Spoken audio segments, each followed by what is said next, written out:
Bali, heto na nga yung ating ginawa. Ito, meron na siyang maraming ugat. Kaya pwede na natin siyang ilipat. So, ngayon ililipat ko na. Hello, magandang araw. Meron akong tinanim dito na bougainvillea. Pabilog yung kanyang hugis. Ayan, meron siyang paganyan-ganyan. Tinali ko na to nung medyo maliit pa siya. Hinugis, pabilog ko na siya. Ngayon, yung propagation ko dito ay ginamitan ko ng air layering o kaya marketing. Kaya kung hirap kayo magpabuhay ng mga propagation ninyo, ay pwede nyong gayahin itong ganito. So, panoorin nyo lang hanggang sa dulo. Okay po? And by the way, ako nga pala si Daddy Bert at welcome po sa ating channel, Probinsyanong Daddy. Kung hindi pa kayo nakasubscribe, ay syempre, mag-subscribe na kayo kung gusto nyo yung mga ganitong klase ng content. At syempre, kung nagugustuhan mo yung mga video natin, ay i-click mo na yung like button at i-share mo na rin sa iyong mga kakilala. Okay po? So, heto, ayan Ayan, ang dami niyang mga ugat ayan. Pero paano ko nga ba ito ginawa? Tara, panoorin natin mula sa umpisa. At dahil nga meron akong magandang variegated na 21J dito, kung saan trinain ko na ito nung maliit pa siya, tinali ko siya pabilog na ganyan. Ayan, kita nyo naman ang ganda kasi nyo, pabilog. Ngayon, gusto ko na siyang itanim. Kaya lang, sisiguraduhin ko na mabubuhay siya. Kaya ang ginawa ko, nag-air layering marketing ako. So, kinayasan ko lang itong parte niya dito sa may medyo dulo. At saka nilagyan ko siya ng plastic bottle na ganyan, yung itsura.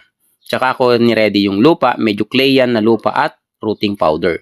So, yung rooting powder na yan, tinunaw ko sa tubig at tapos, naglagay din ako ng rooting powder doon mismo sa may parte ng sanga. So, ganyan po, parang nakikita nyo ganyan. So, para siguradong mabubuhay siya. At eto nga yung rooting powder na gamit ko kung gusto nyo makabili ay check nyo lang po sa Tag Products. Ngayon nilagay ko na po yung lupa para po may silid na natin na mabuti. So kailangan natin siyang siksikin para siguradong wala pong awang o kaya butas sa loob para siguradong tutubo po yung mga ugat. So ganyan lang po kasimple yung ginawa nating marketing dito. At ngayon, pagkatapos natin lagyan ng lupa ay syempre kailangan ko siyang diligan. So, diligan lang natin. Maraming dilig hanggang umabot yung tubig hanggang sa may ibaba. Tsaka ko siya sinakluban o kaya tinakpan ng dulo din ng boteng ginamit ko dito. So, yun lang po. At kailangan ko din siyang itali para siguradong hindi siya gagalaw-galaw. Kasi kung gagalaw-galaw yan, ay may tendency na mababali o kaya mapuputol din yung mga ugat. At heto na nga, itatanim na natin. Panoorin nyo hanggang sa dulo hanggang matapos po natin siyang itanim. So maganda kasi siya, ayan pabilog yan. Parang natali-tali na noon. Ayan So ayan, may nangingialam pala na aso. Meron akong kasamang aso diyan So heto po siya napakaganda ng ginawa natin. Talagang ang dami niyang ugat, punong-puno. Ayan Ayan. Punong-puno ng ugat. Yan, ngayon ililipat natin siya dito sa paso na ito. Ito yung paso natin. Kailangan kong tanggalin itong kanyang bote na plastic na yan. So tanggalin natin. Tsaka natin ililipat ngayon sa paso. Ayan.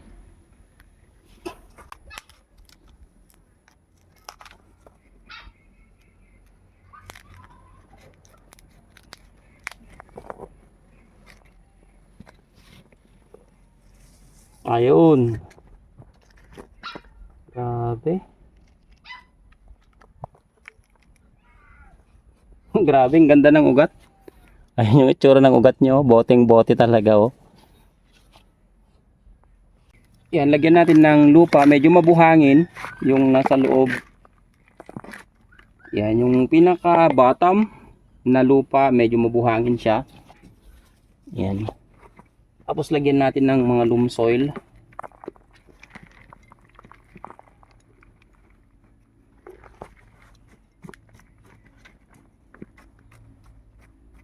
Hey,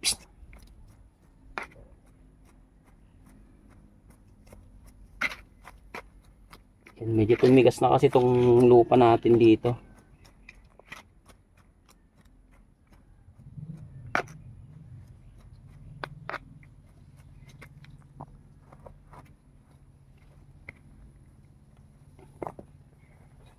So So lagay natin dahan-dahan, baka mabali.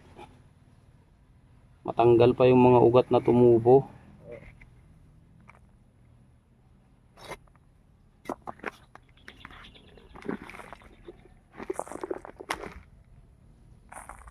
So mainam kung merong kasama para may maghawak, kasi medyo madali lang maputol kasi yung mga ugat na malalaki.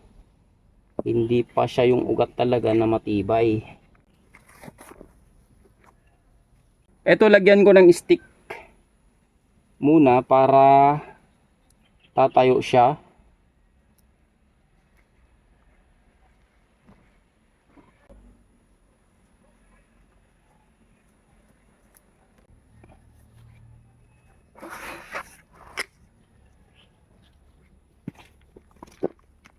Tapos dagdagan natin ng lupa.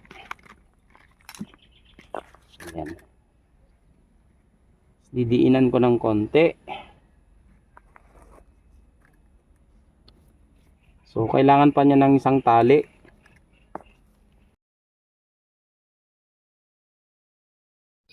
At heto nga, nung maghanap ako ng tali, nako, pinakialaman na pala ng aso yung aking tinatanim dito. Muntik pa nga niyang ngat-ngatin. Ayan o, loko tong asong to ha.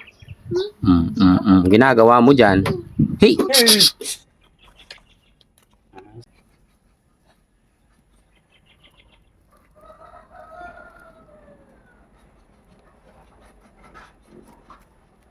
Ayan. So, ayan na yung tsura niya. Ayan na siya oh. So eto, nalipat ko na sa paso, didiligan ko na lang. Tapos syempre tanggalin muna natin itong mga mahahaba niyang sanga. Kasi bagong lipat, baka hindi niya kayang i-supply itong maraming mga dahon. Base doon sa edad ng kanyang mga ugat, medyo mura pa, baka hindi niya kakayanin yan. Baka malalanta yan, matatanggal lang din. Kaya putulin muna natin.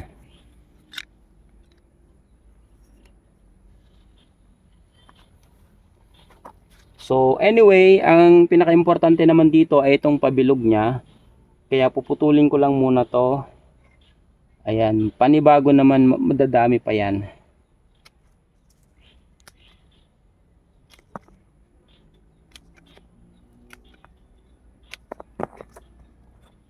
O yan, kung malapit lang sana kayo, kunin nyo na itong mga cuttings na to. Magaganda siya oh.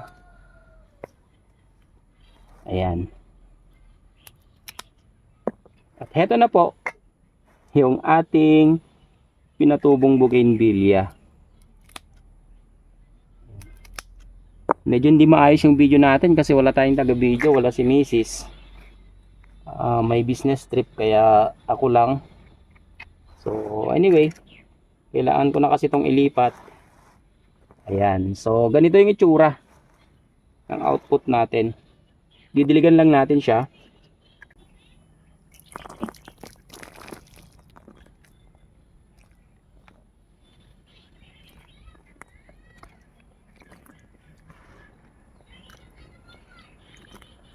Ayan. So optional, pwede natin sakluban ito ng supot. But since tinanggal ko naman na yung mga dahon na iba, kaya okay lang, kakayanin na niya yan. So pwede natin lagay muna sa medyo malilim na lugar. Okay, update ko na lang kayo. Ayan, bali, ito na nga po siya oh. Ayan. So sa ngayon wala pang magandang itsura to, pero pagka napadami natin itong sanga, napalaki natin itong kanyang pabilog na yan, pagka naayos na natin yung talagang hugis niya, so siguro naman gaganda pa siya.